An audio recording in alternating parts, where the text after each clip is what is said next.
I actually think like we could say this even before starting. Like I don't know about you guys, or we can start with this. It doesn't matter. But like I think I'm like very, very I think as dark as like the subject matter is obviously for like the series in the class, I think this is gonna be an extremely fun episode like series simply on the examples alone. Like I think the examples are gonna be so funny. Oh yeah, yeah, without Like just what makes you furious? Like what makes you just so angry? Um I guess okay, so I guess we can use that to say that so we're gonna do another so it's the next semester, it's the spring semester. And we're going to do another series based following the readings of one of my seminars. And we're doing that on anger. And it's mostly personal and interpersonal anger. But there's going to be some kind of overlaps into political anger. And I think there was a little bit of that, especially in the Seneca reading. Which I'll be honest, I haven't finished yet because it is a mammoth. But Yeah, I'll be honest. I found a YouTube video that went over like on anger, and I just kind of listened to that because it was not going to be completed in time. no, that's fair. But the combination of that and like the introduction by Flanagan, I think set the stage at least pretty well for what his views were, especially in comparison to like other views like Aristotle. Yeah, I totally agree.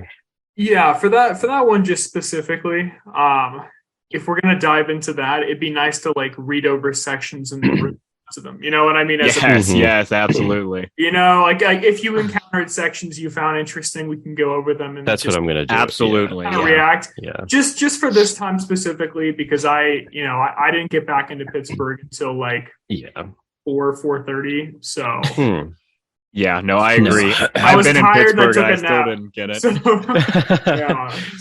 it. No. Like I think that's completely understandable because I mean, I'll just say this like for the listeners, we're just talking about sort of three different texts, but we're really not going to treat them like systematically. This is almost just a way of like getting the topic off the ground and like getting some, I don't know, like introductory questions and just like, a good way to start talking about things and thinking about things.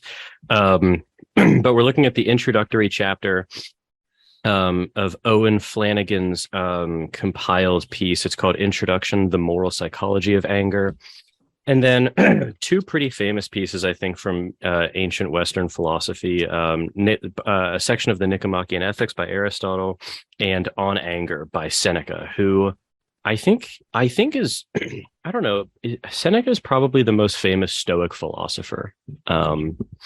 Maybe there's one that like is really obvious that I'm missing, but well, Marcus Aurelius. Marcus Aurelius would be probably the most famous. No, you're although it's kind right. of hard to probably outside of philosophy circles. You know what I mean? Like I would say Marcus. That's probably true. Yeah, that's probably true. And like from what I understand, I don't think this is necessarily as true in philosophy, but like in the popular culture, like Stoicism is making kind of a big comeback recently. Like I've seen a lot of, I don't know, there's like popular like podcasts and shit on it, and like there's a lot of YouTube videos that come up in my feed about it. There are a lot of YouTube videos actually. I agree.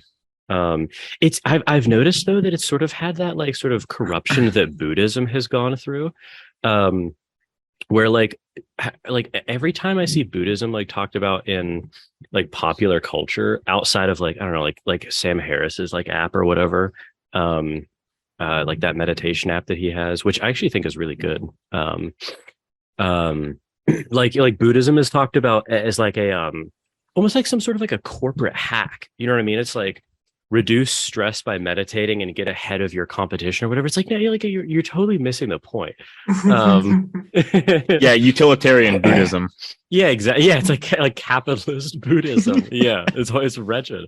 But like the corporate elites just to whatever end. You pop it, pop it on like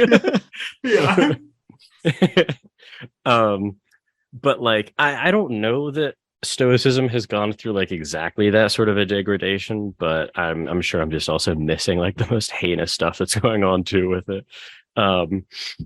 But like, okay, so I thought it would be fun, maybe even actually before we start talking, because I think I had like a few introductory questions that I think would be fun just to talk about almost like pre-philosophically, even though we've read these kind of readings. And then after that, I think we can just talk about like whatever we found interesting from whatever and just get some like ideas on the table or whatever.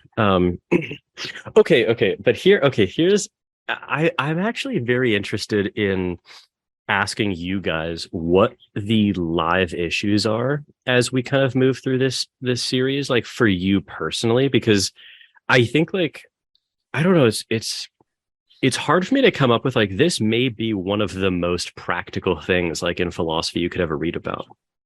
You know what I mean? It's like this is like a daily emotion that is central to like intrapersonal, interpersonal, and like societal, political like consequences. So I don't know if there's like I was just, I was wondering if there were any sort of like live issues that you found particularly engaging like when you were reading through these, and I'll just like give one for myself. I feel like I'm fairly right now, and this could obviously change, but my like kind of second order desire of my anger is like very ambivalent right now. Like I clearly experience anger like probably a little bit more often than like the average person. And sorry, there seems to be like a lot of obvious like downsides to it, but there seems to be some obvious upsides too. But like I'm very much in the point where like my mind is very, very open to reaching like pretty radical conclusions about like the role it should play for me in my life. Yeah, and just kind of jumping on that as well. It was something similar I had in mind as well, but just kind of like differentiating between different types of anger to like just become more aware of which types of anger could be, I suppose, like desirable, and which ones are worth eschewing, or at least useful. Are useful potentially. Yeah, exactly. Yeah. Because I mean, I think we all have an instinct that there are types of anger that like can be very useful. Yeah. And also just types of anger that's just part of being human that you would want to observe just as part of the human experience. But then we all know that there are like pretty detrimental things that can come out of like so, yeah, of course. Yeah. Like so I would definitely say anger is not I definitely have like a more negative view of anger coming into this conversation. Yeah. So at least in the role that it plays in my life, yeah. So you would say you would be pretty confident that on balance, anger is a net negative in your life? I would say yes. Okay, interesting. Yes.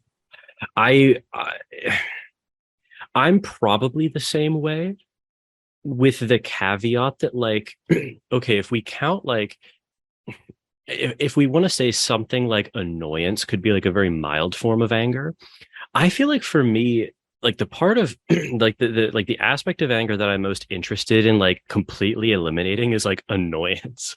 Because I don't know that does like anything positive for me. I feel it a lot, to be honest. And I was going to say the magnitude of, the frequency rather of that can be a real annoyance. Yes, it's one of those things where like like the waves like magnitude is not that much, but it's like it's a wide wave. so like the area under the curve builds up. I think I experience fury too often. So the roller coaster. Yes, that's constantly cresting waves on cresting waves, calling for heads. I mean, we laugh, but it's true. Anyone knows me knows it's true. So, like, you and I are known for calling for heads. Yes. So it's true. That's probably a few times a week. So it's true. It's true. I mean, I told you I was calling for like like half the team's head when the Steelers were playing the Browns in week 18. Yeah, for things like that slips into like, annoyance. Okay. But yes, for me, like if I just like venture onto Twitter, it's an altogether unadvisable thing to do. I will do it. True net negative right there. Yeah, exactly. I mean, stopping that alone would prevent the fury in all likelihood. But it's just like if I encounter just, I guess, any large sample size of public discourse, I'm likely to be furious. Yes, that's fair. Yeah, I feel like honestly, I might be prepared to say that anger could actually be a net positive in my life if I were able to like just completely cut out and remove annoyance. So that's like definitely a live issue for me as well. Interesting. I think I'm on more of the anti-anger end of the spectrum. Like I don't think, or I guess I'll frame it as I have not traditionally thought of like anger as being a positive influence. Like I think I lean, like going into this at least, lean towards more like the Stoics in terms of like the anger, even if you can conceive, and the Stoics might not all agree with this, but like even if you can conceive of a positive effect of it, like you really shouldn't be relying on it because it's unreliable inherently. So I am interested in a couple things specifically though after just reading like introductions. One is like really dissecting anger, the different types of anger, the different situations of anger, and also like the correlative anger and the possibility of like kind of excising like the negative correlations to like behaviors, things like that, while keeping something, if that's a possibility at all, like psychologically. And then also it was the most of mine is going to be like at a personal level, like intrapersonal, that I'm interested in, I think. But I am curious to see, just like in the little snippets that Flanagan introduces, like how we should view it on a population scale. Because there were just a couple like sentences here and there, but I had like some questions about because I if I already admitted, like I think that to a certain degree anger is kind of like not really controllable, or at least I'm skeptical at it. So add more people there, people less control, the average person in large numbers, and I start to become very skeptical. Yeah, that makes sense. That's where I'm at. I really don't see anger as being a positive influence on my life currently. And I don't really foresee, again, like the readings can definitely alter some perspectives depending on how we frame like the anger, because some people seem to include it very broadly, and there's a lot of like translation issues from like Greek and Latin. But for the most part, I'm probably, I anticipate myself being still on that like more Stoic side. I'm imagining like somehow you're just convinced to become like the most rage-filled person of all time. Something clicks. Yeah, exactly. Like you're just like knocking like plates out of waitresses' hands. Like I told you, no salt. Giffen has a disposition though that strikes me as being less angry than me. Like I think that's fair. I think I have the lowest area under the curve. That's the framing, or the. I believe it. That's just what strikes me as true. Yeah, that's something that's been developed since probably like high school. Just like the way I've unarticulated and not really guided by any specific philosophy or philosopher, but the way I've just developed based on my experience. I read the philosophy of anger. On anger. Yeah. Mr. Anger. Yeah.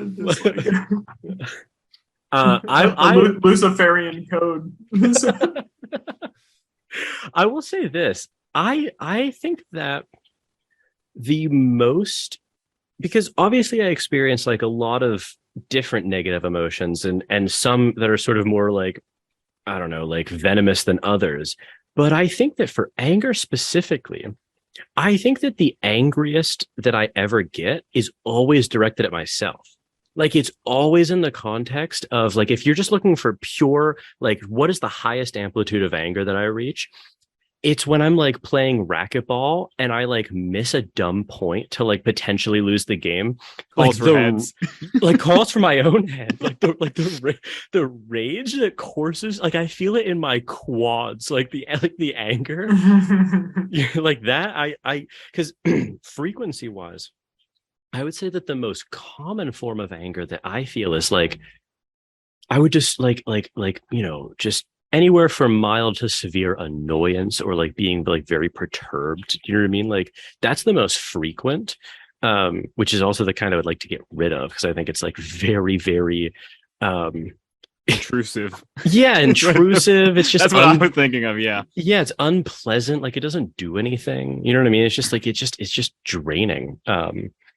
Very. Yeah, but I would say that my peak amplitude is that. But I'm curious, especially for Adam, who also is a very angry person. Do you think that your peaks are do they tend to be self or other directed? Certainly other directed.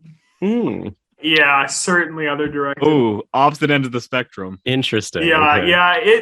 I mean, like I'll get angry at myself, but and I'm sorry, you think it so you do think it's anger too. It's not like one of its like a neighboring, it's not something like because I was thinking like I can be like I've like despised people like extremely strongly or like been disgusted. You know what I mean? Like extremely strongly. I'm just curious if like you think it's like, you know, anger. I guess let's make sure we're on the same page that despise and anger are like those are those two truly separate? Might be magnitudes. I was thinking there was when I said despise, despise was almost like kind of something in between disgust and anger, but maybe it's close enough that we could call it a type of anger. Yeah, because disgust is clearly different, but despise, it's like. Yeah, that seems kind of synonymous, at least in my usage. Yeah. Like if I despise someone, I hate them, and there's a very strong word for being very angry with them. Yes. Oh, but I don't know. It's a little more detached, I suppose. Yeah, I guess it's true. It can be. Yeah, it can be a lot more detached. I don't know. I'd have to think of more about. Yeah, I feel like you could use despise in a cold way. You could almost like very flatly say like, "Oh, I despise that person," but not be angry. Yeah.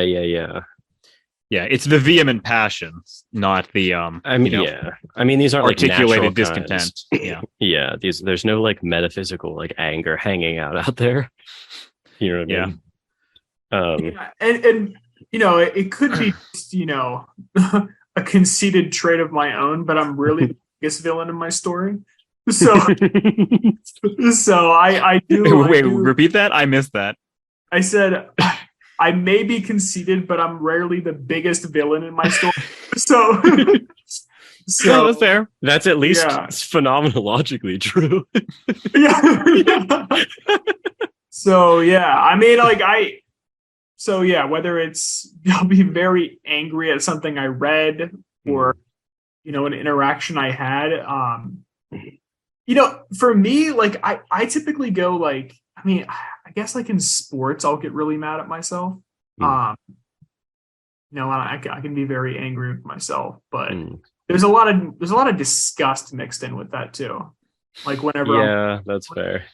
So disgust, disappointment, but also anger.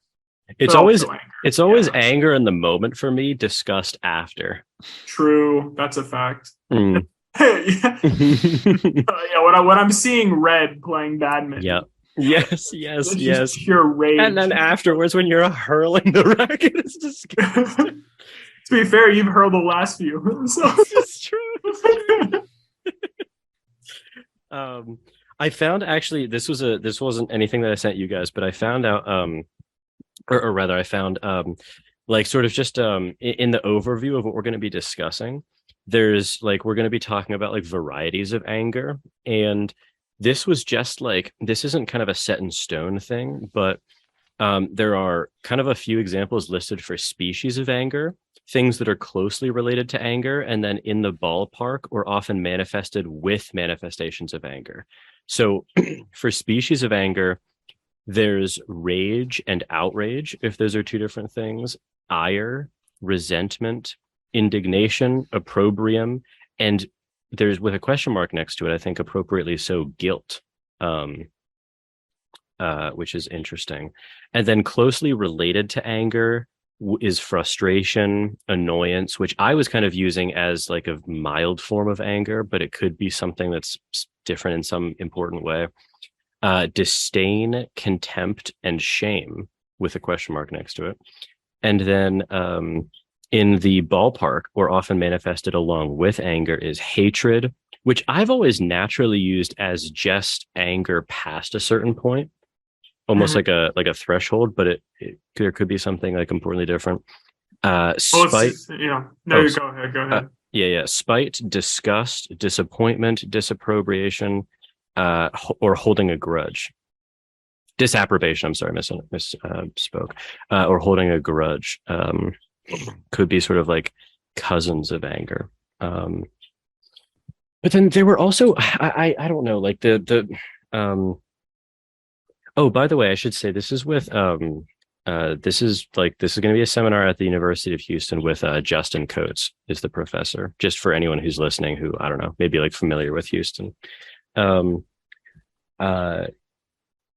But like, I don't know, this will be interesting because like this was something that I actually talked about at the end of the Susan Wolf seminar last semester.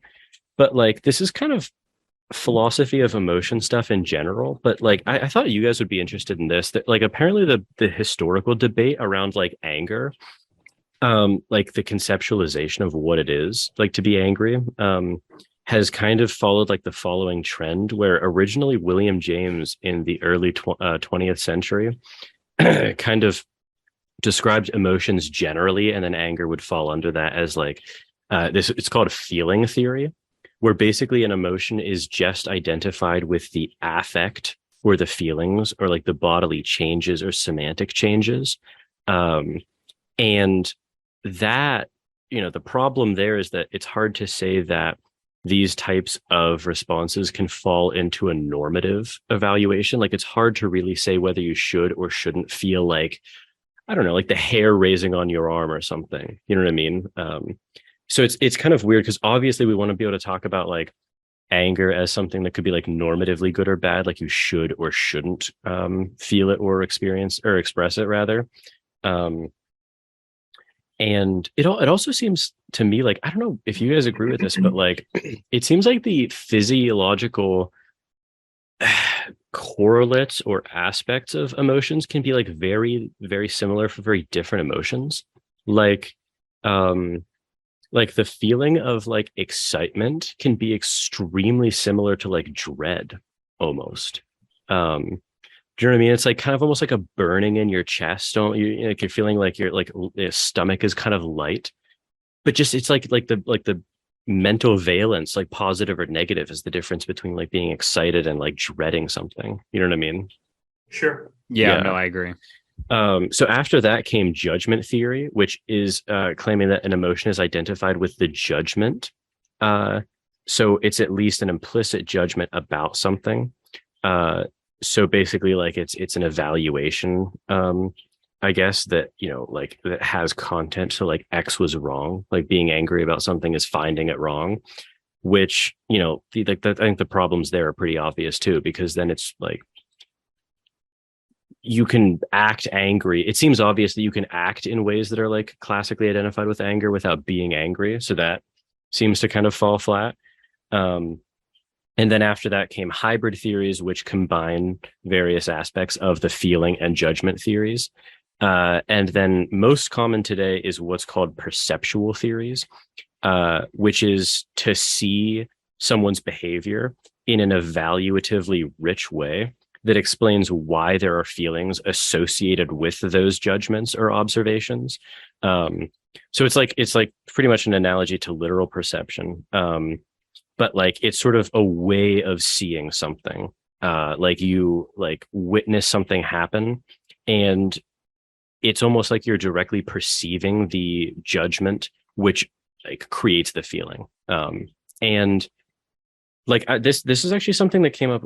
This came up in Seneca. I think this was in Seneca, but like I'll see if I can find it. I wanted to ask you guys, like, I think it was towards the end of what I had read. Oh, here it is. Okay, I found it. So page 13 First paragraph, middle of that paragraph. And I should say Seneca, as one of the Stoics, he's pretty just across the board against anger. He thinks it's just like a deleterious thing. It's a poisonous thing. It's something that just corrupts our interpersonal and political lives. And he thinks we should eradicate it. So he says, this is on like the experience of anger. He says, there is no doubt that anger is roused by the appearance of an injury being done. But the question before us is whether anger straight away follows the appearance and springs up without assistance from the mind, or whether it is roused with the sympathy of the mind. And like, okay, I want to like hear what you guys think, but here's my experience of anger. Like, anger immediately arises both the physiological correlates and like the mental observation. And it's something that seems completely involuntary, like at least right now, like experientially. It's just I find myself angry. It's not something that like I have to like. It's not something that I have to get off the ground. But then once you're angry, like once you are angry, then comes the choice of like, okay, do I sort of like re-up this continually? Like, you know, keep thinking about the thing that's like making me angry, like keep thinking about how like annoying it is or whatever. Or do you try to let it go? I'm curious if you guys differ at all from that like experience of becoming angry.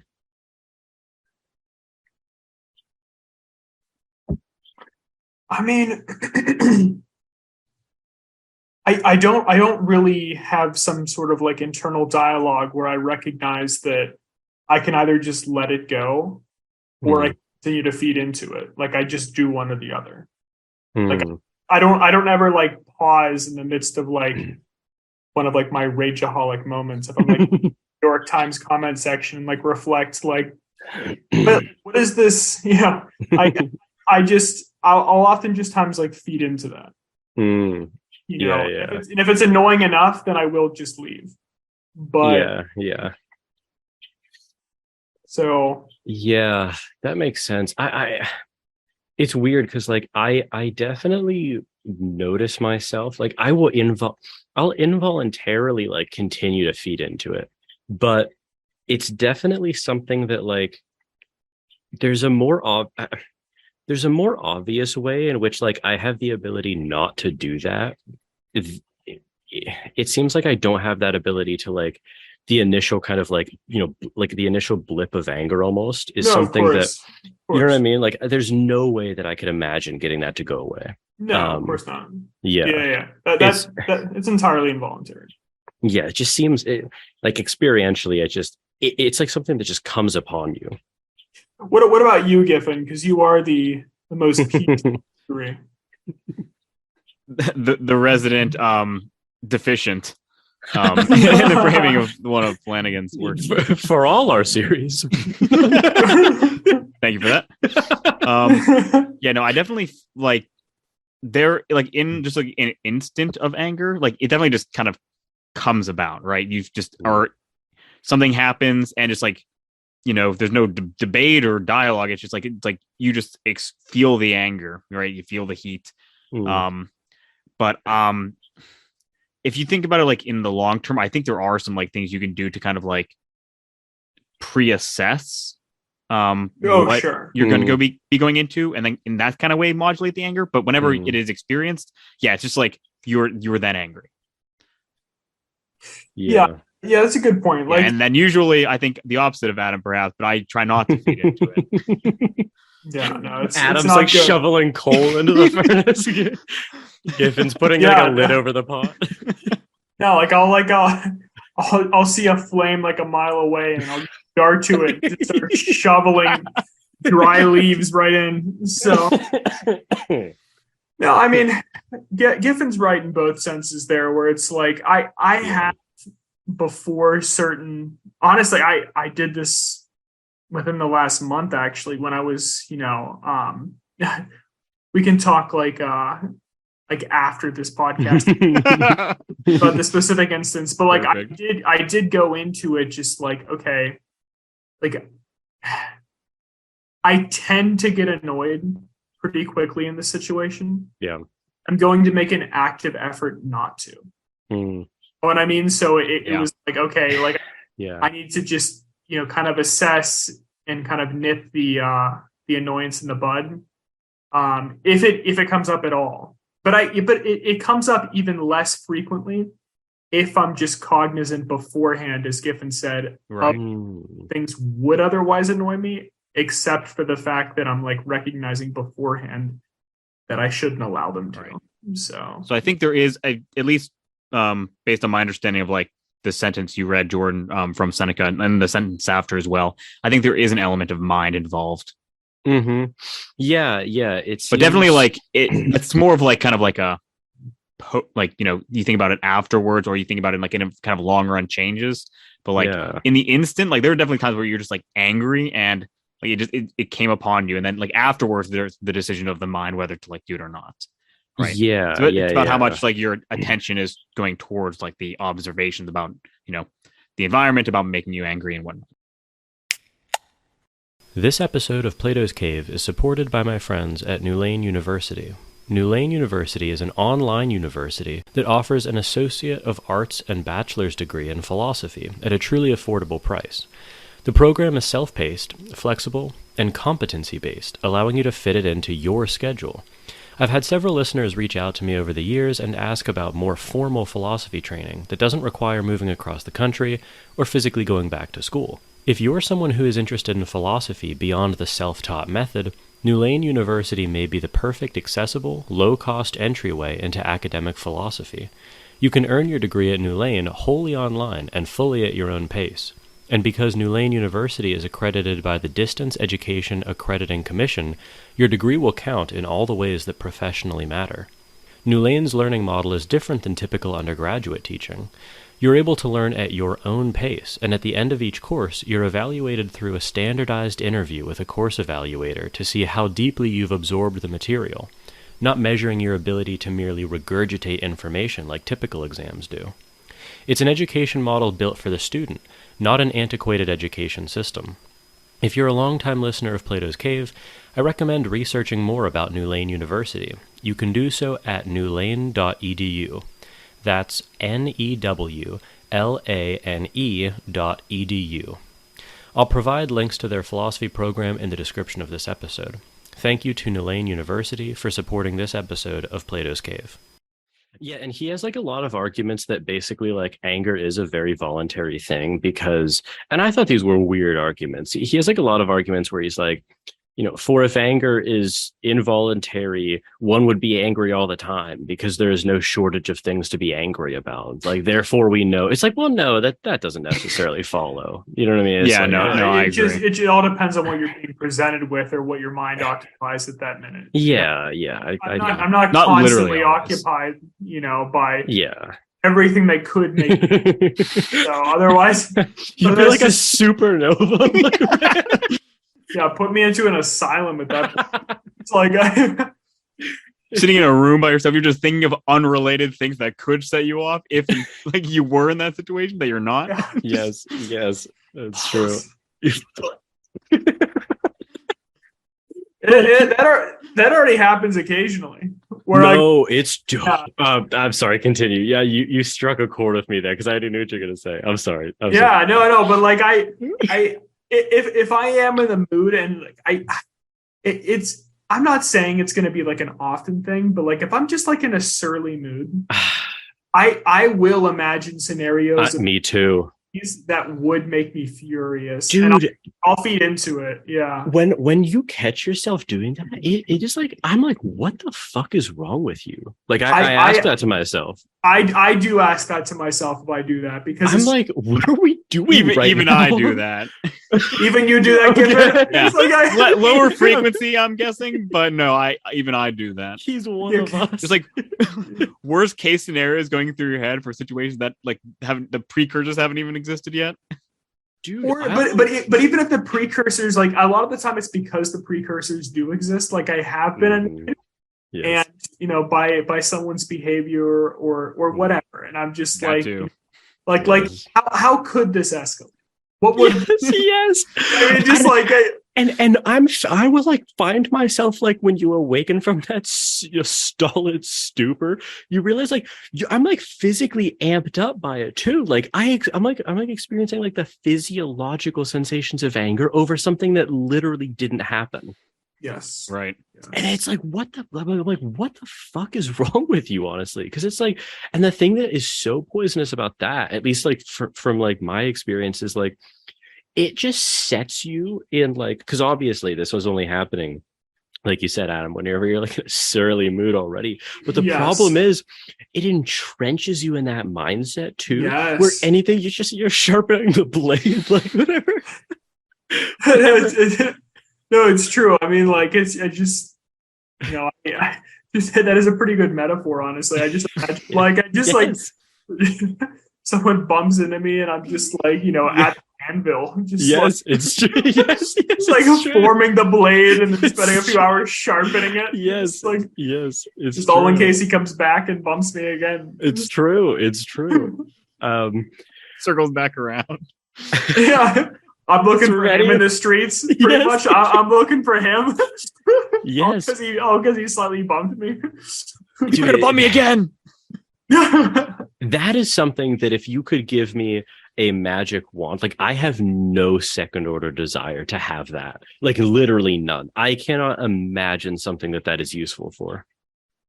From this conversation, honestly, that just makes me realize like that's an area I've actually got to get better in. Like I need to nip that shit in the bud because it's only destructive.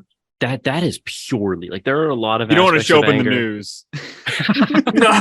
Local swordsmith goes to the market, beheads the wrong guy.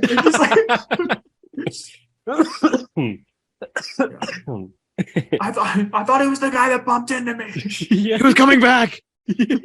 I swear it by the old gods. And the new. Severs the newsman. Severs the newsman. I'm not even like held in captivity. I'm just like just getting an interview with the sword man. Channel 4. Wait, there was something that you said, Adam, though, that like struck me as very interesting a while back. Okay, the idea of and you kind of like touched like a lot of the Seneca like Stoic stuff about sort of like just getting rid of anger, like this is a really negative thing. It just really reminded me of the Summers 2007 paper we read on the objective attitude. Remember, like the idea that you could adopt that in whole. It seemed to me that like there were just a lot of echoes of Seneca like that showed up in that, and we just obviously didn't know it. But like the idea that like you almost said that I wanted to talk about was like pre-committing almost to like not being angry, and like the analog in the Summers paper. Remember, he sort of talked about like the pre-commitment to taking the objective attitude with like certain people. Like, okay, because I'm trying to think, because I've 100% done that before, like, and it does work. Like, it does. But here's my question, because you almost seem to say that for you, because here's kind of how I'm visualizing things. Like there's an initial blip of anger, and kind of the level that it reaches is going to be determined by the heinousness of the act, right? And then from that like initial blip, there's sort of like you can kind of like maintain it to various degrees, or you can try to just let it go. Now, like, but I even went further. Don't let the flame die. Yes, and you were saying like there's not even. I honestly contend that for me personally, like the frequency of the blips themselves actually decreases, not even just the curtailing of blips in general. Like I just, if I go into it, just, okay, here are things that will typically annoy me, but just objective attitude. Be mindful. But these are just going to be facts of what occurs. Yes. Like because like these things are not beings happen. Deserving of blame. But yeah, with one framing. But they just will happen. So like the idea that I'm going to go in there and get like annoyed or just angry about those specific things doesn't make any sense. So I won't even get annoyed. Like lower magnitude, lower frequency. My experience of it is that most of the time, the best I can hope for is that the peak of the blip will be lower, and also it'll be a very quick dissipation. So it'll just be I'll sort of like, it's hard to come up with examples that obviously we can talk about, but like, like some recurring thing that like always annoys me, and I'm just like, look, we just, same story as you, like, this is going to happen, like, let's just not, like, just don't let this bother me, right? And I just, it happens, and I almost feel like there's that like very almost like almost like the ramp up itself is like something that I can't change. But in like the ramping up, I almost like catch it and like, not push it down, but it's more of just like a not engaging with it. Release. Yeah. But it's really, it's difficult for me to not even have that activation at all.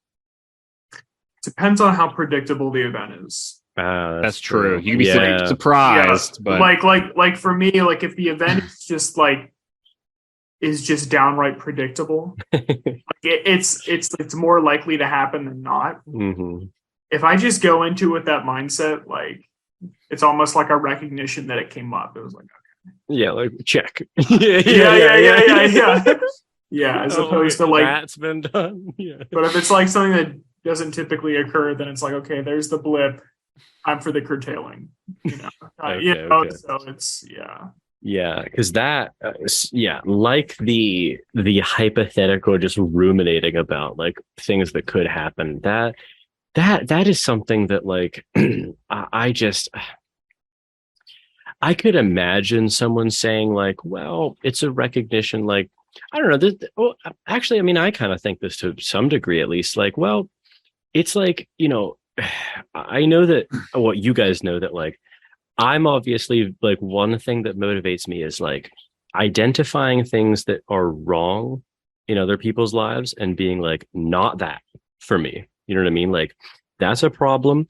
I can see it very clearly in this other person's behavior. Like, I don't want to do that, And I almost I almost feel like annoyance can be the emotional analog of like, well, there's this behavior that's going on. It's very annoying. Like, it is like, it's like, bothering other people, and like, here's this recognition of it. Like, but honestly, you don't have to get annoyed. Like, you don't have to, I feel like there's no reason why you have to like keep allowing yourself to be annoyed in order to just like bank that, you know what I mean? As like a lesson learned of like, okay, this is something that annoyed me. If I were to do it in the future, it would probably annoy other people. So just don't do it. You know what I mean? Like, I don't know that you need to like suffer the experience of being annoyed over and over again in order to get that.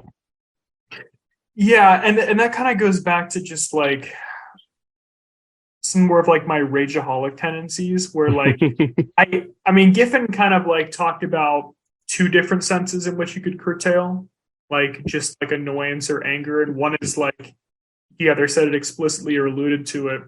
It's just not putting yourself in those situations and like recognizing which situations like will annoy the hell out of you. So it's like, for me, it would be good, like you said, to maybe like take away, a recognition of like what annoys me and why, but then not continually put myself back in that position. Yeah. I like take something from it, but not feed into it. So. And that's like, I don't know if this is idiosyncratic. Well, I shouldn't say it like that. Here's how I should frame it.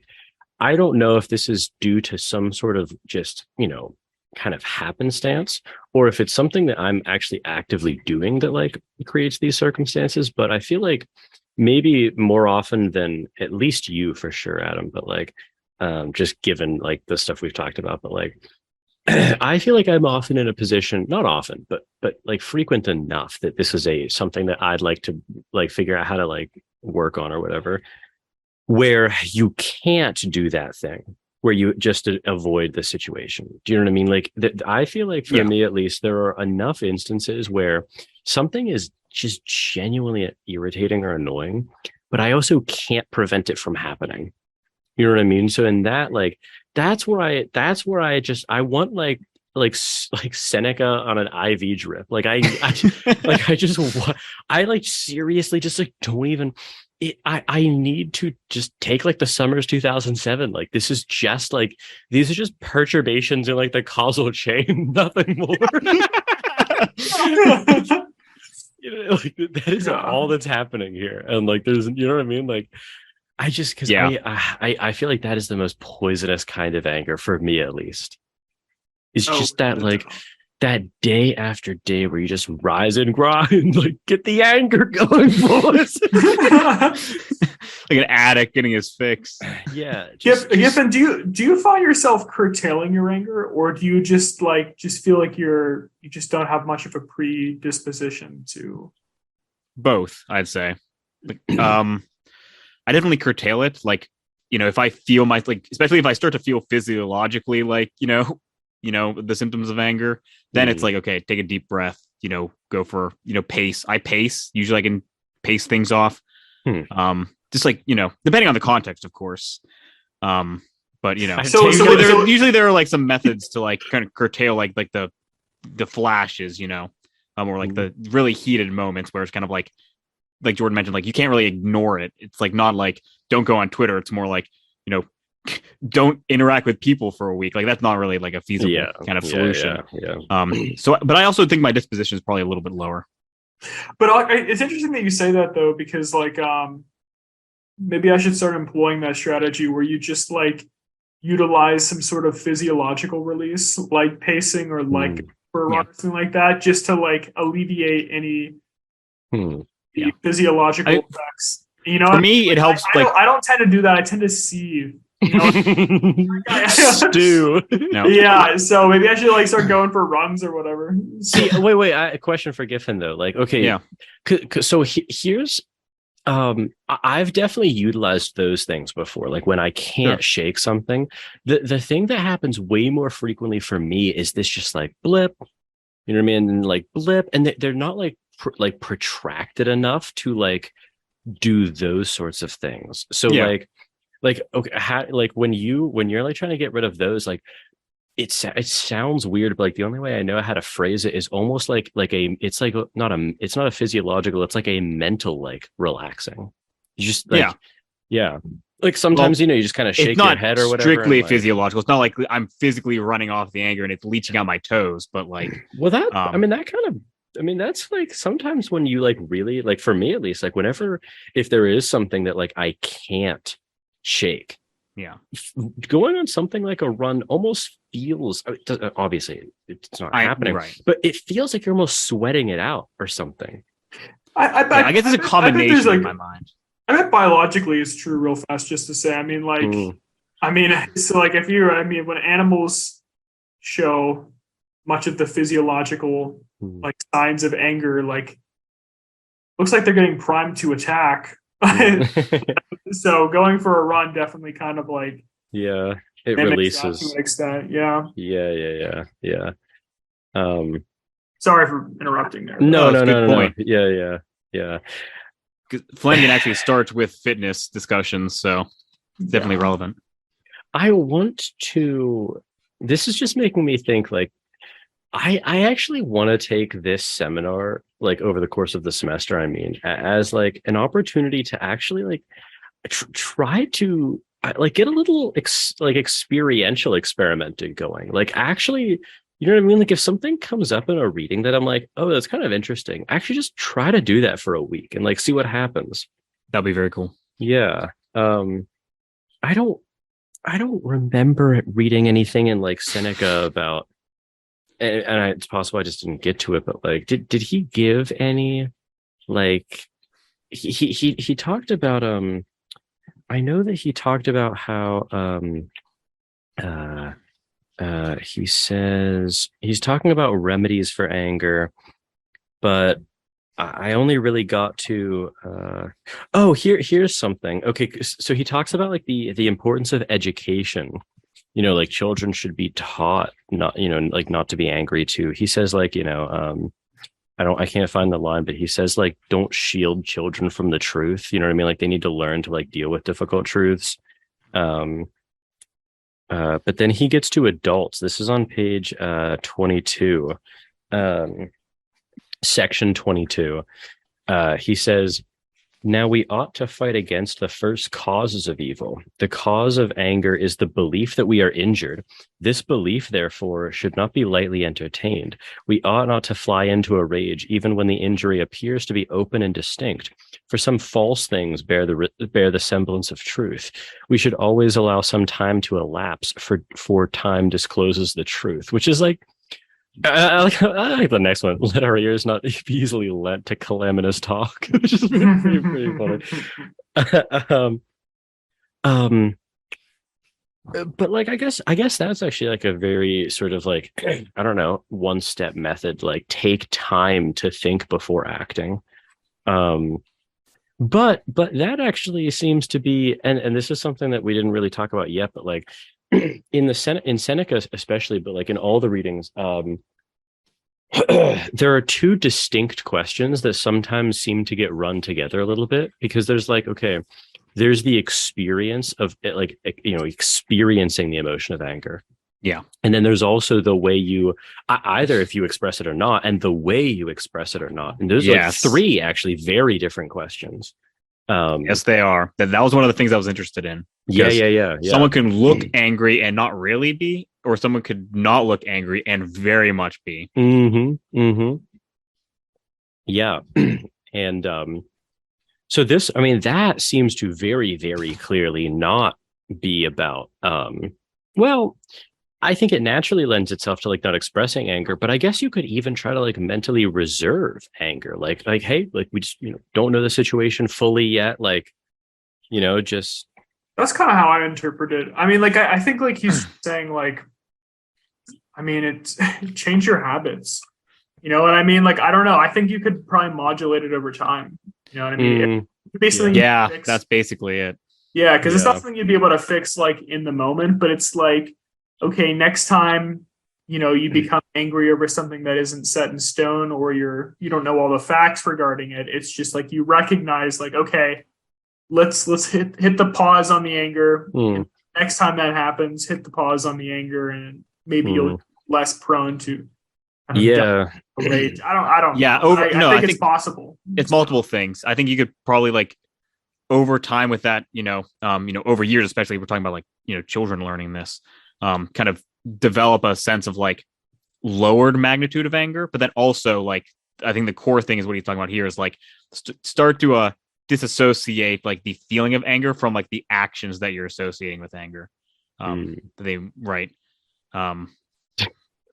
Do you guys, there's a certain type of like just boiling rage that I feel where there are often situations, and I could be sort of like doing a miscalculation here, which is like completely reasonable, but there are many situations where like there's sort of like a redoubling of anger where like you're like angry over something, but then like you kind of do that quick mental calculation, and like it just seems like the situation or like the scenario just extracted over time, like it's actually going to be worse if you try to like do something about it like right now, like even if you don't express it like in an angry way, even if you kind of take that Senecan pause, you cool down a little bit, but I'm talking even addressing it at all is going to be just like almost worse off. And then when I realized that, there's like this second wave of anger that hits, which is just like fury over like the inability to change the situation, which is like, do you guys experience that too? Sometimes I do. Yeah. That one gets to me too. It's this again, it's really hard to come up with an example. Yeah, just anger at a situation and then kind of thought, and then anger at the circumstances being so subpar. Yes, like the circumstances being such that you can't even really fix it, because to fix it would be to like have a net loss almost, just because of all the other things that would, and you're just like just fuck. Yeah, the universe is conspiring against you in these moments. Yeah, it's just like, God damn it. But okay, this was very interesting. And like something that I don't know that it's like fully spelled out here, but like this, I just thought this was like a very interesting potential proposal. This is like later down on the page, first line of 20, section 24. So he says, readiness to believe what we hear causes very great mischief. We ought often not even to listen, because in some cases it is better to be deceived than to suspect deceit. We ought to free our minds of suspicion and mistrust, those most untrustworthy causes of anger. And I was like, I read that and I was like, okay, that's actually like a very kind of unique and interesting proposal. And he's almost like advocating for a removal from like angry activities altogether, because he's making the claim, and I'm not sure that it's wrong, that like just a net in like the net balance, it's better, like even with the costs of not even engaging with these things, to like you're almost like a non-participant in classically anger inducing activities. Like I like okay, if oh yeah, Giffen. Oh, I was gonna say, like, he gives a couple examples after Oh, that. oh, he okay. Like just like very minor things. So I think that contextualizes a bit, because I think it's easy to be like, why you should like just be like kind of oblivious. But no, his examples are like where you're creating like the slight, like another did not ask me to dinner, and it's like kind of like, you know, you free yourself of the suspicion and mistrust associated with that. It's like in the absence of like, you know, real knowledge, like just like you know, about a situation, don't like engage in kind of that kind of like negative thinking pattern where you're starting to like apply imaginary like blame and anger comes from it. I like the one that's two before that. That one would not receive my kiss. Yeah, I saw that one too. I think given the context, though, it being Roman. No, I know, but it's it's so funny. But okay, well, okay. He does make an extremely good point in this paragraph, though, because it's like I will find myself like, once again, like it's just if I'm like in a surly mood, like I will like, you know, assume like that I was purposely slighted. He didn't receive my kiss. Yeah. but it's like, in reality, like it's probably not the case. Probably not. Yeah. Because like he's saying like, okay, like suspicion will never lack grounds. You know, so true. You know what I mean? So it's not that the like truest thing that's ever been said. Yeah. So it's like it's not that that's not a plausible like, you know, interpretation of the, but it's just like, but you don't know. Yes. Like it's very possible that like it wasn't. You know what I mean? Like that it wasn't intended. Yeah. So, which is actually like that is like very different than taking something like the objective attitude, because it's like the objective attitude is taken in the face of like, even when you know it was a wrong, then it's like you're degrading the person from like an agent to just something like, you know, perturbations in the causal chain, right? But this is almost saying like, it's almost like he's almost advocating for like unsubstantiated and like unwarranted, but not in a bad way, like charitability or something like that. You know what I mean? He's just saying like, always assume the best until you know it not to be the case. Yeah. When you kind of are uncertain, don't be, you know, speculating on, you know, untrue certainties. Yeah. Especially when they involve like intent from others, it seems like in these examples. Mm-hmm. I'm gonna have trouble with that one, like not because it's like not true, but just because like there are some too many instances where you know it's not the case. It's not that I know it's not the case. It's that it's a very good assumption. You know what I mean? It's very likely true. I think it probably the advice scales with like the certainty aspect, right? Sure. If some known villain is like tricking, like, you know, you're probably to trick you. Like, I feel like he wouldn't be saying like, you know, free yourself of suspicion in that case. Yeah. Go ahead. I'm so sorry. I was going to say in this example, it seemed very much like don't create, you know, these scenarios where it's not apt, but there could be apt scenarios for like suspicion. That's what I gathered from this, at least. Like, have you guys ever laid out like, okay, like like, why would someone have done that? and then you just create like the list of like 3 or 4 reasons why they could have like done that. Each more egregious a slight than the next. Yeah. You just go through and you're just like, you kind of just like reasonably like rule out some of like kind of like the benign reasons, and you're kind of just left with just like the wicked one. It's often the case that for me, at least, I narrow it down to one of 2 possibilities: extreme villainy or extreme negligence. Like, it's always those 2, and either way is like, I'm pretty angry about both. But it's just like, it's like, okay, does this fit like this person's pattern of behavior? Like that's like a question I often have for somebody, because it's just like you can like, I mean, you guys both know I'm like the worst communicator of all time. So the thing is, you could resent me for like my poor communication skills, but you can't feel like personally slighted. It's hard to even feel anger. Honestly, it's just it's true. Sprinkler got me wet. It's like, what are the odds? It's like, what did I think the rain cloud would do? The causal chain acting again. No, the causal chain acting.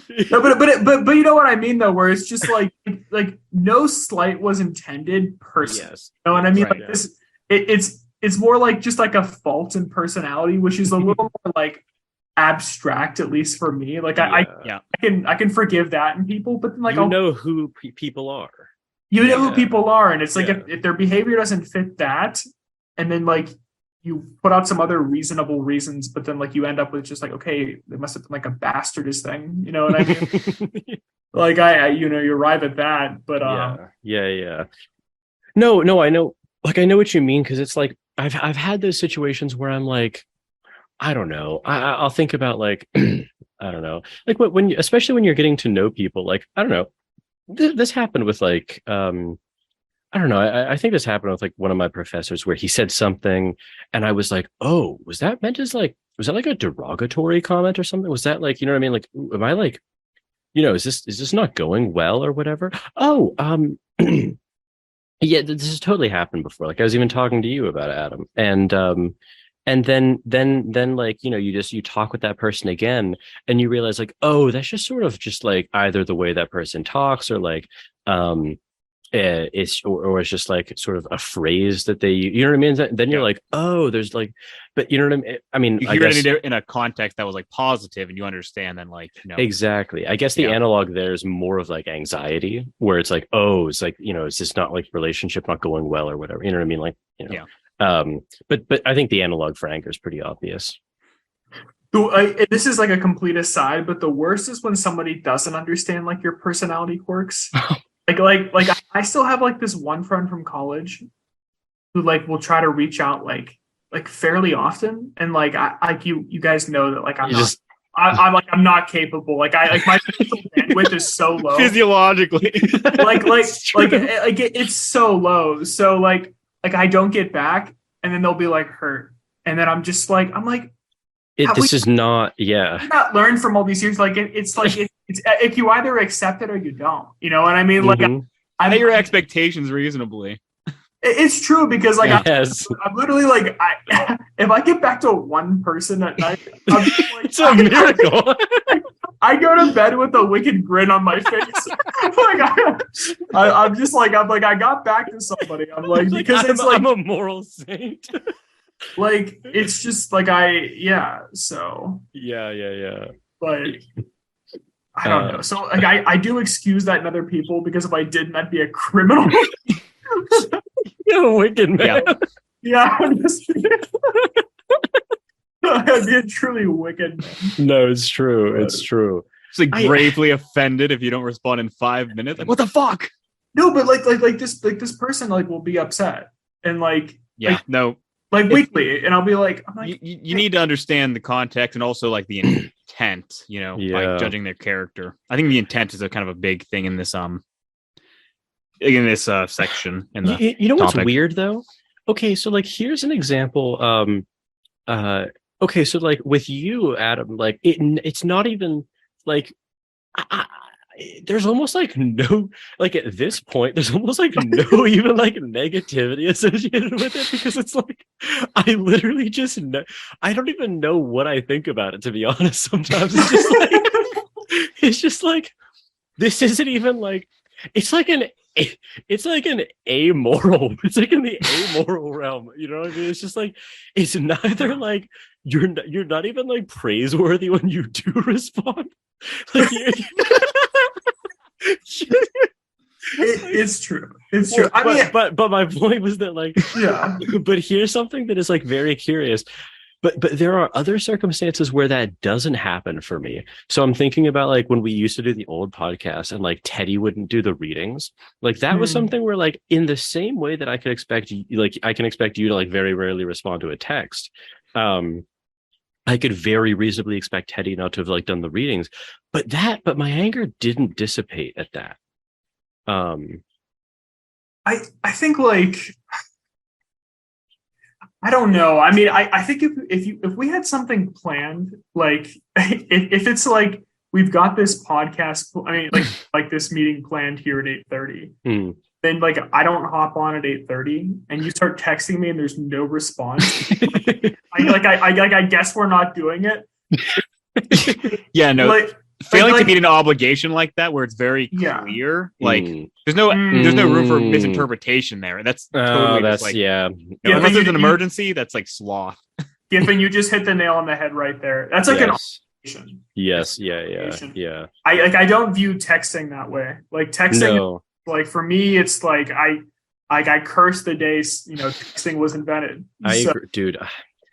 This is off topic a little bit, but like I'm here's the thing is like I have your disposition, Adam, where like, but dude, here's the I hate my phone. Like this, my phone inspires so much anger in me where I'm like, no, it's like anger and disgust, I guess, where it's like I actually really loathe how often my phone is in my hands. Like I truly hate it.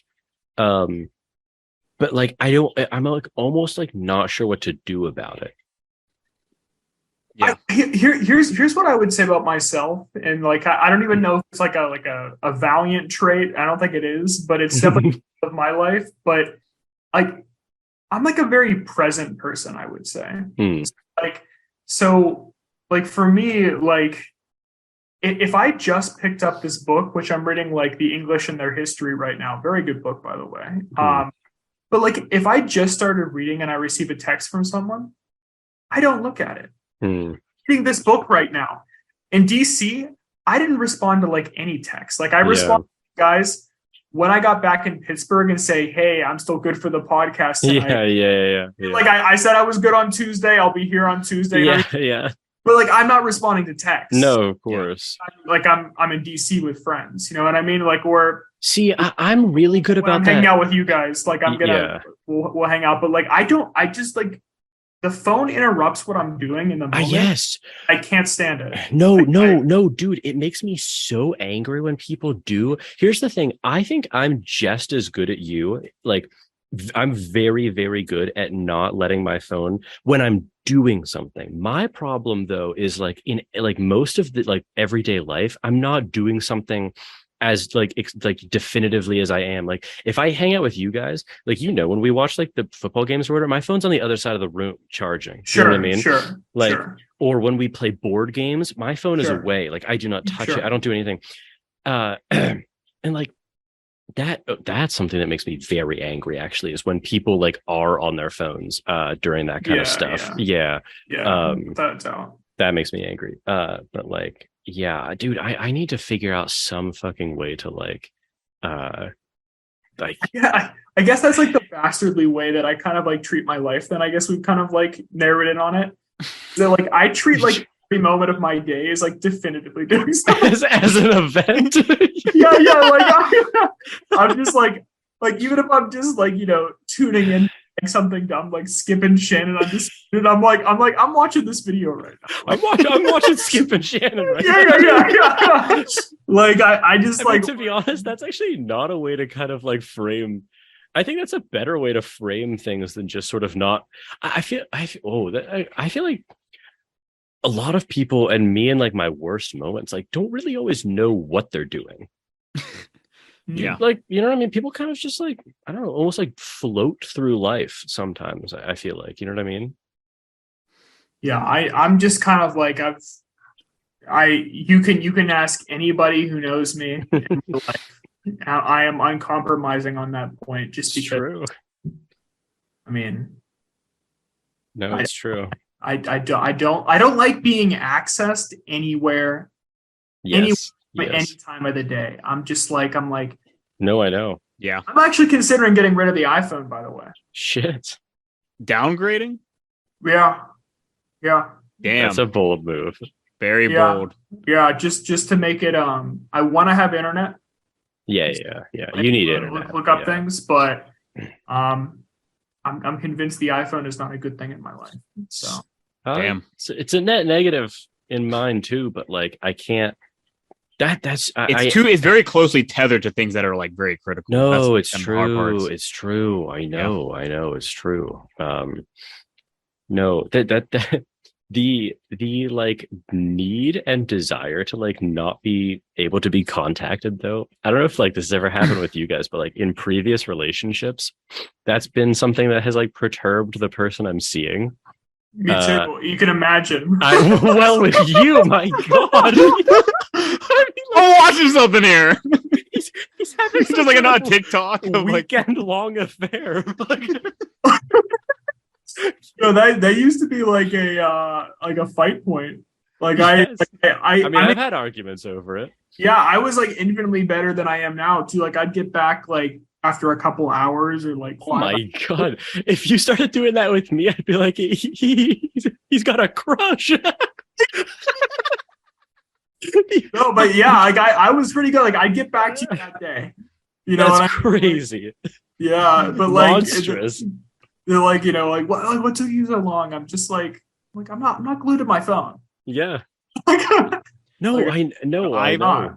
One of the things that has definitely kind of influenced me, because like I have a job where like there are good reasons where I need to check my phone, and it has completely poisoned like my behaviors regarding. No, it's bad. That's gross. Like I'm like all the behaviors that you were disgusted at, like I engage in. Like even it'll be like late at night, and I'll hear my phone buzz. I'm like, okay, it was a work email, because like I'll know it's like from like my work email app, and I'll go check it. Like I just need to like know, because like there's always just like this little thing in the back of my mind, like something could be wrong with like an equipment failure that like would need my immediate attention, or sometimes my boss just like doesn't really like time. Dude, that's brutal. No, it's like over 3 years. Like it has actually like made me like glued to my phone in ways that I really dude. Like. I will like turn off my phone and I'll put it somewhere and I'll like try to focus on the task, and then like something will go into my consciousness and I'm like reaching back for it, and I'm like catching myself doing it. I'm like, dude, holy God, it is not like it's not an organ.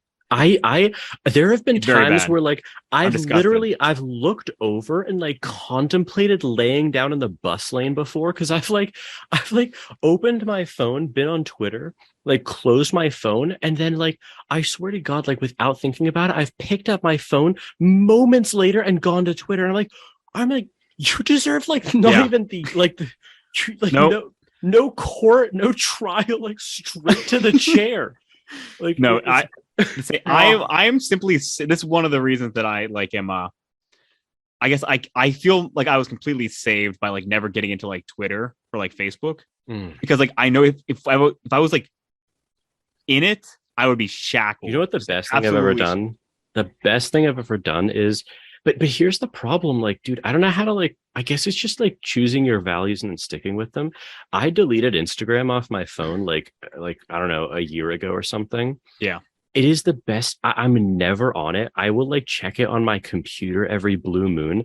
And there's like messages that people have sent me of like, you know, just like sending me memes or whatever. There's just like all these things. And I'm like, oh my God. And then you realize like nothing. I used to probably spend like an hour a day just like scrolling through like the curated feed.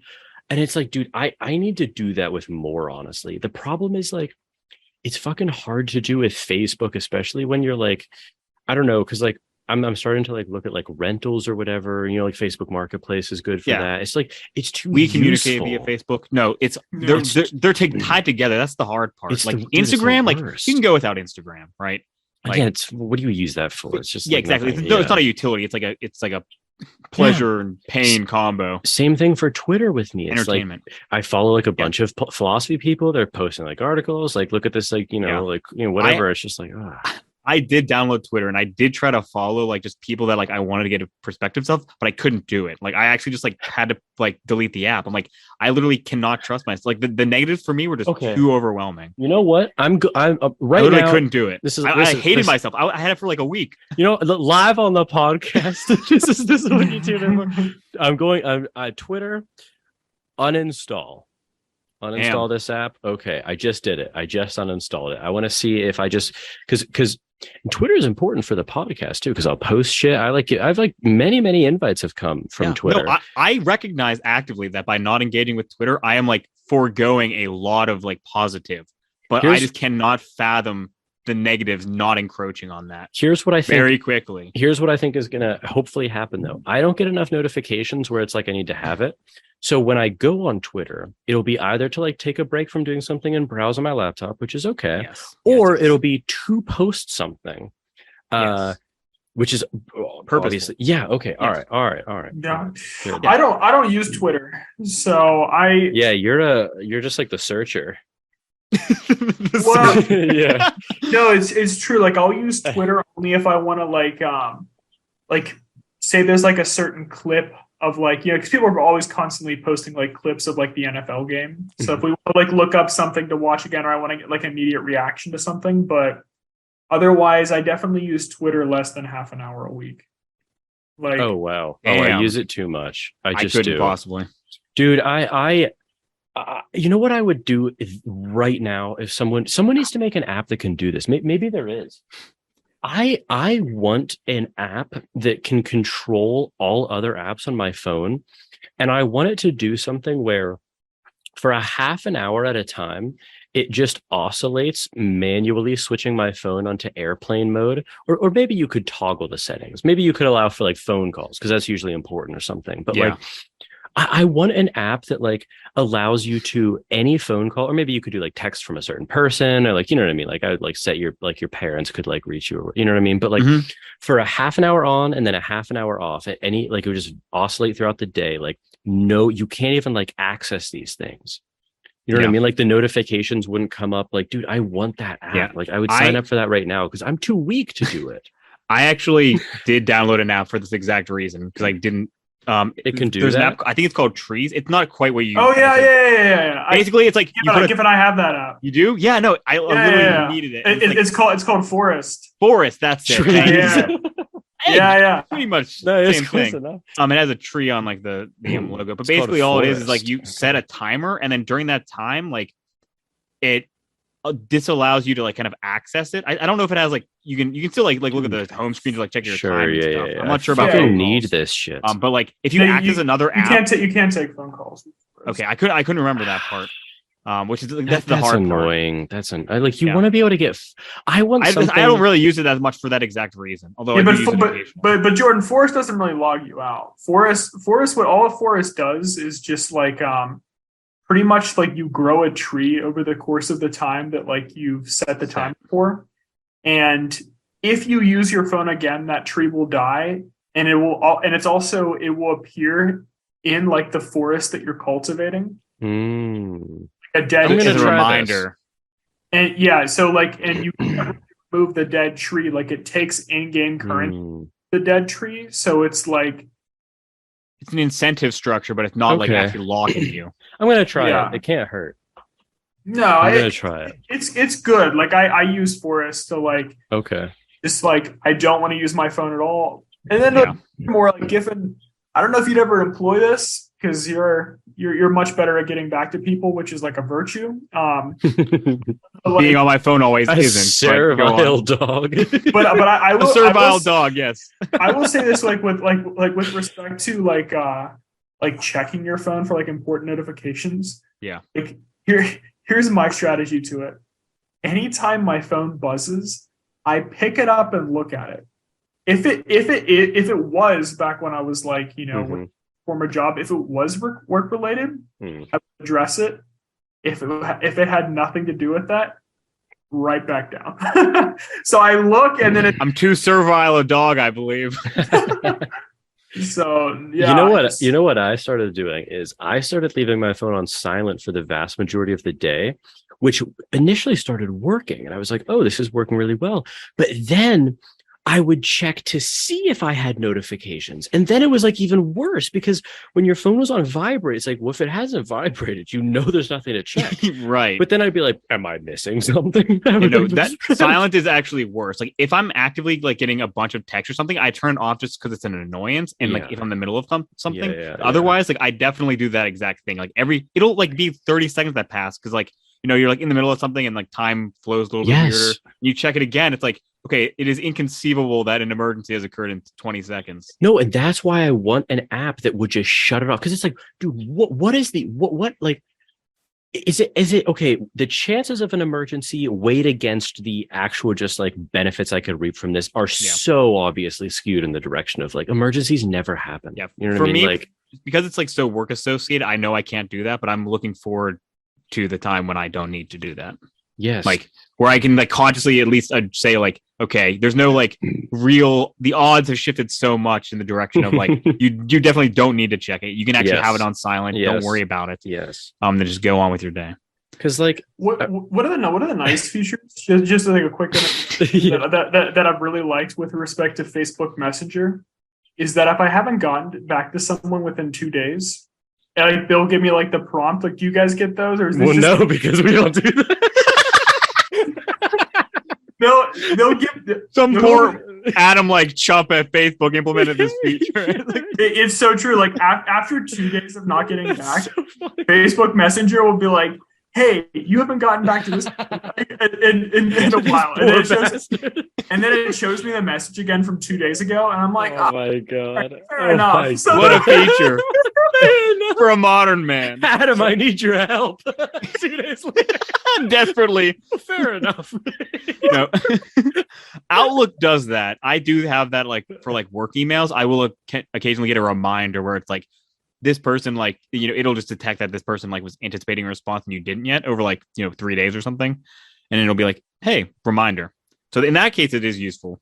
But I have not encountered Facebook's version of it. That's so funny because I encounter that literally every freaking week. Like I get like, I'll get texts and I'm like, we should get like another week. And like, but other ones I'll be like, it's only $50 and I live. Like, yeah, it's like, I don't know, like if it's only 50, you'll find it somewhere else.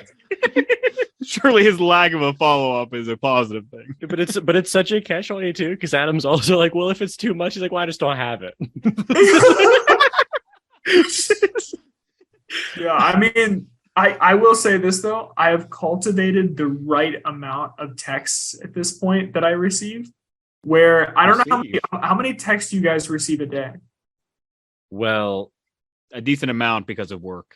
A lot now because I've been seeing someone. Do you know what I mean? But true. But when you're not seeing someone, oh my God. I mean, dude, there'd be times where I didn't get a text.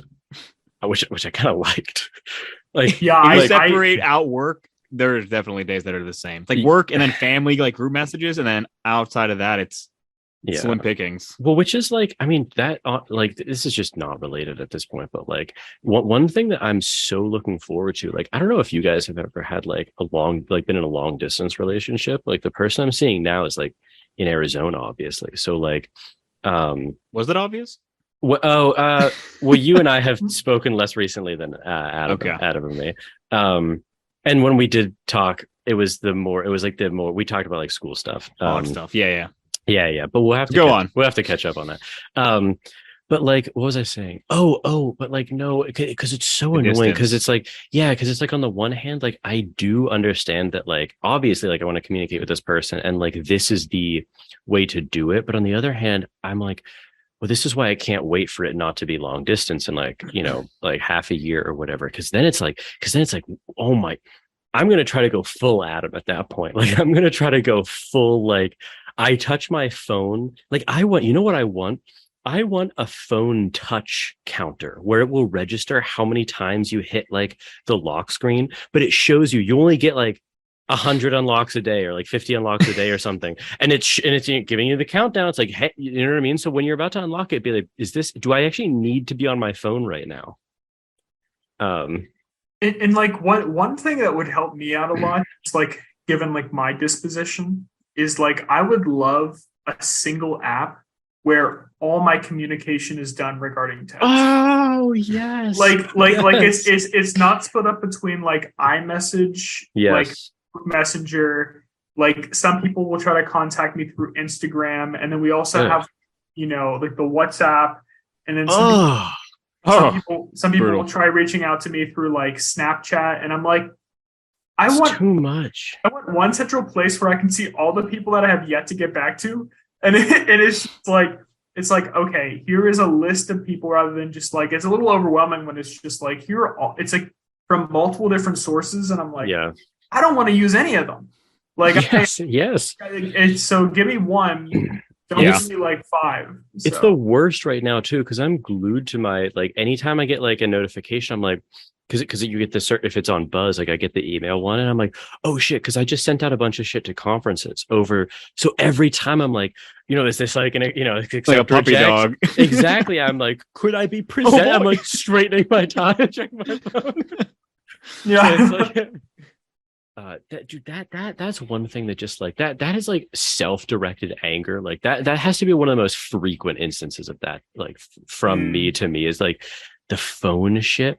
But that's another one where I'm like, that's where I question like some of the positives of anger, is like, if I wasn't getting angry at myself for doing that, like would it actually be, would I be as motivated as I am to like, would I have uninstalled Instagram if I didn't get angry?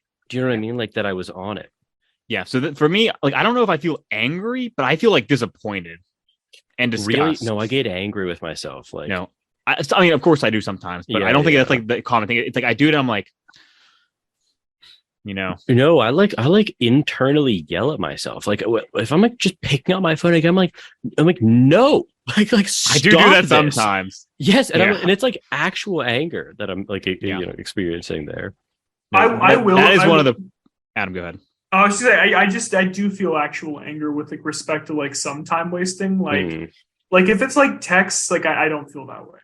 But if it's like, if I get sucked into like the YouTube shorts, which you mentioned this before, a true vice. Like honestly, the YouTube shorts, like they're good. It's kind of like a tension crack for me, to be honest, where it's like, at this point, they've cultivated what I like. It'll just be like, I don't know, like, top 10 plays of the season. Yes. Or just, I'm just like heated moments, skip and chat or whatever. or just something that else I like or whatever, but it's just like a short little blurb of the best part of what I like to watch. And it's just, can't say no to that. Like it's so hard to say no to that. Even though I prefer long form videos. Yeah, of course. I second order desires are like, if I'm going to consume YouTube, let it be, edifying, and let it be a long form video. Yes. I remember when they first started pushing shorts, I like actively was like, do not recommend to everyone that came into my feed. Because like, even every time I like look at a short, smart, like is relevant. Giffen's wiser than us. I'm actually I'm actually angry whenever I click on a short, even if like it's like clearly relevant and interesting to myself. I'm like, I'm actually like, that's when I get angry. I'm not wiser. I just lucked out in certain respects. Literally, I might be some sort of basement creature if I had downloaded Twitter at the wrong time. Honestly though, like TikTok, I think with like TikTok and like the short stuff, it is so fine tuned because like audio visual and like so like processed, but also can be like short enough that it's just like the core of what you want to see. It is attention destroying. Jordan, actually, we talked about this briefly. Just like we did growing up, like developmentally, having that as like your major stimulus, and like at the phone any moment of any day is horrifying. Almost, actually, it's not. It's not almost. It is beyond horrifying. Yeah. Anyways, Adam, I was just gonna ask, like, is there actually a way to like turn off shorts on YouTube? I don't think so. I just like whenever I like see. now like the format is slightly different. I used to get them like interspersed with like normal videos, and I would go to the short and say like do not recommend. But now it's like they have like a band of shorts, or like check out one of these. What I mean. Like, That's like what a I mean. spectrum. I don't think you can turn that shit off because they were trying to compete with TikTok. Because it's making $1 billion and destroying the youth. Yeah. I literally used to mock people for consuming TikTok because I'm like it's the lowest form of entertainment. You're not wrong. And then now like I probably spend on shorts. I'm not going to be entirely honest. Like like let me actually like muster myself up to be honest here. Do some quick maths. And to encourage your honesty, remember that you're ahead of us on other things like Twitter. So 7 days a week. 70 hours. I honestly might. I hate to say this number. Just say it. Say it. 10 hours. Yeah. That's yeah. It's tough. That's a lot. Fair. It's so bad. I watch at least that in YouTube a week. But not shorts. But there's 10 hours of YouTube that I would have like a second order desire to watch. You know that's what true. I mean? That's true. Yeah. And it's not always that. But Adam, what is like your additional YouTube non-short consumption? I'm just curious. You can wing it. I'm just kind of like, what is the percentage? You don't even need to do hours. It's like, what is the percentage of your YouTube consumption that's shorts? I'm just curious. Half. Damn. Wow. Yeah, no, for me it's like nearly like 0 for the shorts because I like really I have this like deep distrust. It's not even like a rational one at this point. No, it is. Deep. It is a deep just like this is felt only. The rational part of my brain is not engaged. I'm sad even saying that because like it's just. But no, I actually agree with your tendency. I love long form videos. Like that kind of whole shift. I think that's like an algorithm thing. I hate that shit, dude. I actually like it. No. I was saying the shorter stuff. I was gonna say, damn. No, dude. No, long stuff. We're like 5 second or no second. No, when there. When there's like a video essay about a movie that I've watched or whatever, I'm like, I'm like, this is it. This is what I'm doing. I'm not even joking. I found a 5+ hour analysis on Final Fantasy IV the other day. It was like just pure pleasure. I was like, yes. Oh, glorious. Yes, these are. I see like analyses. This can be like for like academic topics as well as pleasure. But if I see something that's claimed to be an analysis and it's like 6.5 minutes, I'm like, this is not even worth watching. No, it's like analysis. 6.5 minutes. Yeah. Yeah. Like you got an intro, like your ender where you ask for money, and then what? Like what's in the middle there? You know what? Speaking of things that like make me so angry at myself, I mean, whenever I catch myself, like whenever I realize that I've been doing nothing, like I've been in between states or like in between activities. I was talking with a friend like earlier today. I don't do like New Year's resolutions or whatever, but like if there's something I'm trying to focus on, like stopping this semester, it's like existing in between activities or like in between spaces where like I've noticed sometimes, like, I don't know, like if my roommates, like the other day, they were watching a movie and I just like, we were all watching it together and I just wasn't into it. It just wasn't a movie for me. Like, you know what I mean? It was just, but I watched the whole movie. Like, why did I do that? Like, I wasn't, because I was existing like in between this space where I wasn't accomplishing anything productive, but I also wasn't enjoying myself because it was like very easy to idle. Yeah, no, like that makes me so angry at myself or whatever, like I've sat down to read and then I realized like I've kind of been like mindlessly scrolling on Twitter or whatever. I'm like, I wasn't enjoying myself and I wasn't doing anything productive. Like, yeah, no, like the things that make me the most angry are that. But like, I don't know. Like, I wanted to ask you guys though. I as general as you can make it, I thought it'd be very funny because I'm just curious. Like, I thought it'd be very funny to make a list of things that make us the most angry. And I like it can be at ourselves or at other people. Like that's one for me. But another one for me is like, here's something that like, I was gonna say I'm not proud of this, but I actually am proud of this. And I actually, The only impulse I had to say that I wasn't proud of this was some sort of a conciliatory remark, but I don't even believe it at all. Like it is, I don't believe it in any way, shape, or form. Okay. It makes me so angry when people talk during a movie. When, it's pretty bad. A recent experience. Yeah. But for anyone who's listening who thinks it could be about them, there's a lot of people actually who like do that, who have like That's true. Yeah. It is a bad habit. No, I know, and I'm like, because that goes back to like the singularity of focus thing. Like if I'm watching a movie, I want to like watch the movie, and if I'm not, then I like don't. You know what I mean? Like, and I hate the fact that like I'll do that thing where like I don't know if you're just like whatever, like, but like that's another thing that makes me like irrationally angry. Is when like people do that. Nothing makes me angrier than it's not even close for me, but it's self-satisfied ignorance. It's whenever like I see like either like like some sort of comment like made below like an article or some sort of YouTube video or whatever, where someone leaves a comment and they're missing so much context in their response. Yes. But then there's like that crying, laughing face at the end where it's like beyond pleased. Yes. About their opinion. I'm angry right now. but you exist like so far above them, and you just look down and you're like, you can't comprehend how stupid you are. Like if it was like this kind of like yes. Just I guess humble ignorance where it's like I here's my opinion on this, but I could ultimately be wrong or something like that. Take it with a grain of salt. Exactly. Like this is qualified. My opinion. I look at that and I think like I don't feel any anger at all. No. I'm like there's so many areas of my life that I know nothing about, or even things I think I know about that I'm probably wrong. You know what I mean? But it's just that's why I don't comment, actually. It's why I haven't left a comment like 5 years. But it's whenever I read those comments of people who were just so pleased with. Oh my God. But to any thinking person, they're a moron. It's like I just like, you know what I mean? Yes. So, yes. Yeah. And they're everywhere too, those comments. That's why I'm so rage-filled.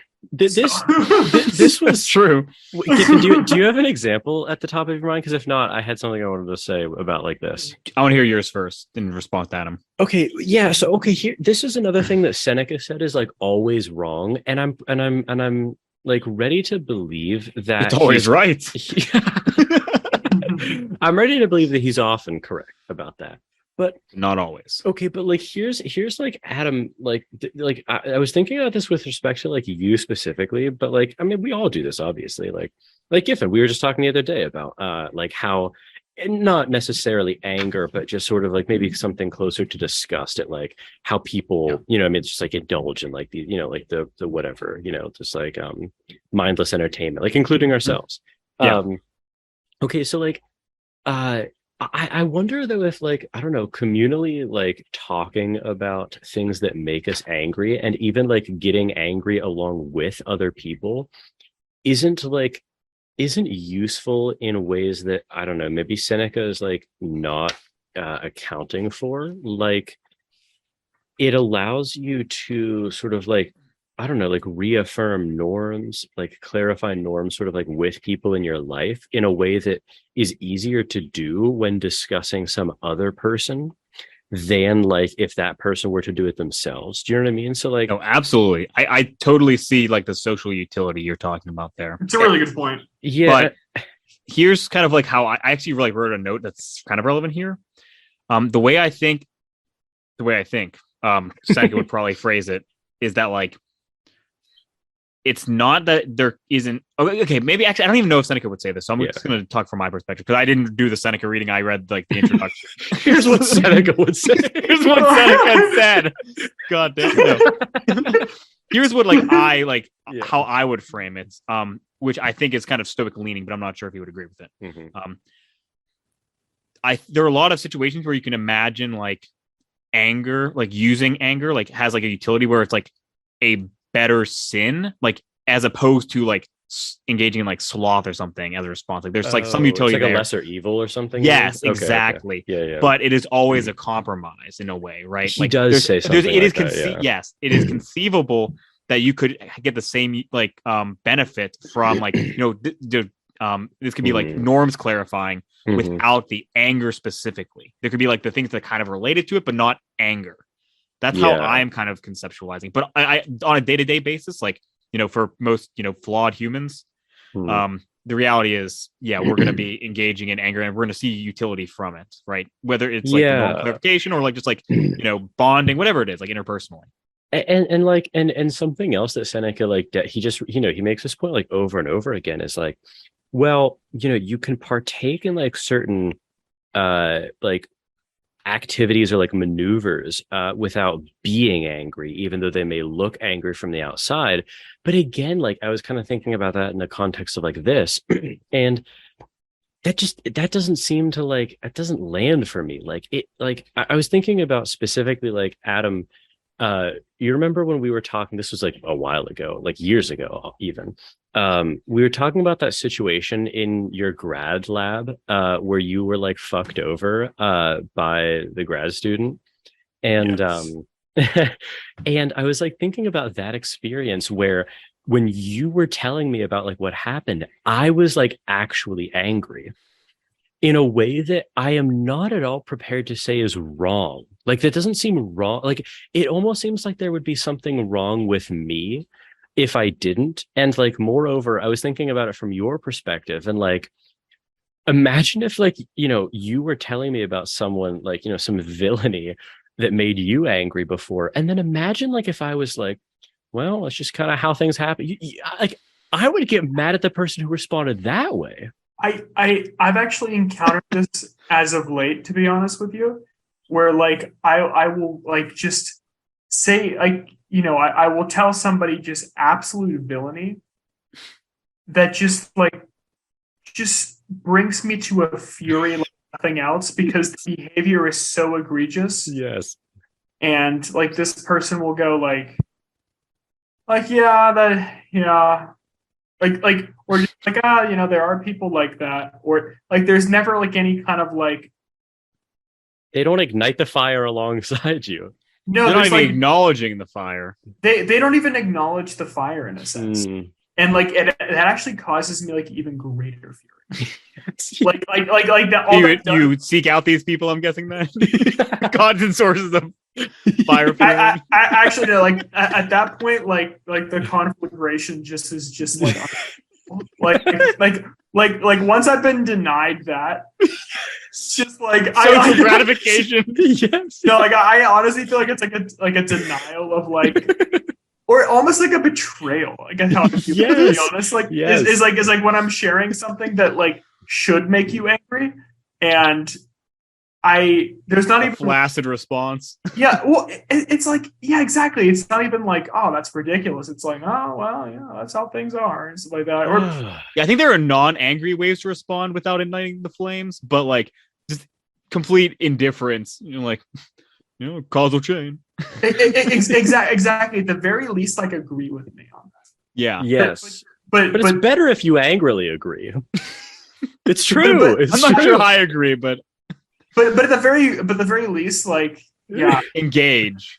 I've been in situations where like there's been like no agreement on like what's egregious and what's not egregious, and I'm like, that is such a startling shitty moment too, when you were sure that you were going to find an ally and you encountered a villain.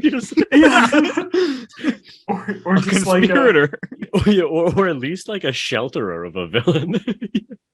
It reminds me of like what's the like in Futurama? Is it like the planet of neutrality? What are those people?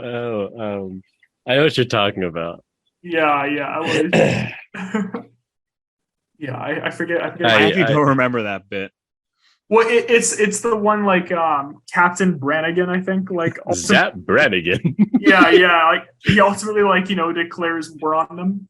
Oh, pacifists. Yes. He declares war on the pacifists. Wait, didn't Bender like crash land on that or whatever? And he's like, we will spread our peaceful ways through force. He like rallies them behind it. No, I think that's a different episode. Oh, is it a different episode? Yeah, okay, yeah, okay. yeah. Then there's two. Okay. That was a great line. That's when he gets all those robots. Yes. Like he gets the robots together. Yeah. Oh, but no, I don't know. Like that's kind of like I was just saying. We were talking about this at the beginning, but like I feel like I'm a very mixed bag about. There are some kinds of anger that I clearly want to get rid of, like I said, especially annoyance over things like you can't change, but then there are other types of anger where I'm like, I don't know. Like, do I want to eschew like that practice, for instance, of like, Adam, you tell me about like someone fucked you over or whatever. Like, I'm right currently, I could change, but like currently, I'm really okay with getting angry in those circumstances. Yes, me too. Yeah. Although I am a rageaholic, so I should really. Well, it's almost like like the alcoholics, like. Yeah. I am okay with another one. Yeah, it's like I'm okay to have drinks on a Wednesday night. Just me too. I won't compromise on that. Yeah, it's like wine at dinner is like antioxidants or whatever. Not if you've had like a couple of brandies before. Yeah. The brandy for the antioxidants. Yeah, I don't think there are any there. No. That would be a pretty hilarious line, though. Just like I drink for the antioxidants. That'd be a great line. But yeah, no, I don't know. I'm like that.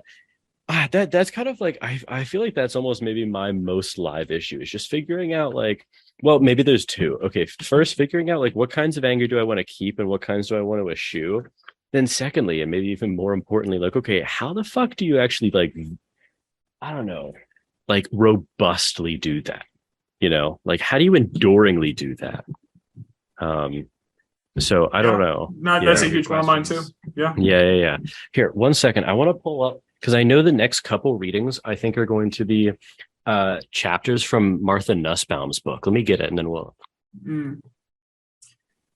Giffen, while we're on pause here. Oh, okay. Still recording. It's called what was said? No, I was just gonna say while we're on pause, I was gonna chat with Giffen for a second, but then I reminded him that we're on camera. It's called Anger and Forgiveness, Resentment, Generosity, Justice. I think it's a pretty new book too. It's like 20. Oh, that sounds interesting. Yeah. 26. You can see the thread already laid down there. 2016. Yeah, 2016. So like pretty new. Good timing for these kind of things. Yeah, 2016. Yeah, no, honestly. Yeah, true. Actually. Okay, so here's I'm just gonna read the chapter so we can get a little taste of like what's to come. Introduction: Furies into Eumenides. It must be a Greek like philosopher I'm not familiar with. Then the second chapter is Anger, Weakness, Payback, and Downranking. And then a genealogy of forgiveness. That's actually very interesting. Intimate relationships, the trap of anger. And then, this is cool. Okay, Giffen, you'll like this. Chapters 5, 6, and 7 are the middle realm, Stoicism qualified, the political realm, everyday justice, the political realm, revolutionary justice. Ooh. And then conclusion is the eyes of the world. Okay, this sounds very, very interesting. That does sound interesting. I am very curious to see how this kind of like expands out into the into population. Yeah. Beyond the personal. If I remember the syllabus, I think we're going to be reading this book over like the next 3 weeks or something. So it's like a third. Yeah. Cool. I very much like those chapters. Those sound very interesting. Sounds very good, actually. I can't wait to get to Revolution. That'll be very interesting. Yes. But yeah, I think we can wrap it up here. I think this, I'm excited for this. Good to lay some of the groundwork, kind of absolutely. Like, that was a great introduction, by the way, by Flanagan. I really enjoyed that. I agree. I think that was very good. And it wasn't all like Western either. It did a good job of like introducing other perspectives that were like useful. Because the little section on like the Japanese and the German and etc. That was good. Yeah, and the Buddhist view and the Stoic view. Yeah. Yes. Yeah. Aristotle down. Yeah. Yeah. Very solid. Looking forward to every subsequent reading we do. Yeah, definitely. I hope listeners are too. So tune in next time for a continuation of the series. If you enjoyed this episode of Plato's Cave, please support the show by researching New Lane University. You can find out more at newlane.edu. Thank you to New Lane University for supporting this episode of Plato's Cave.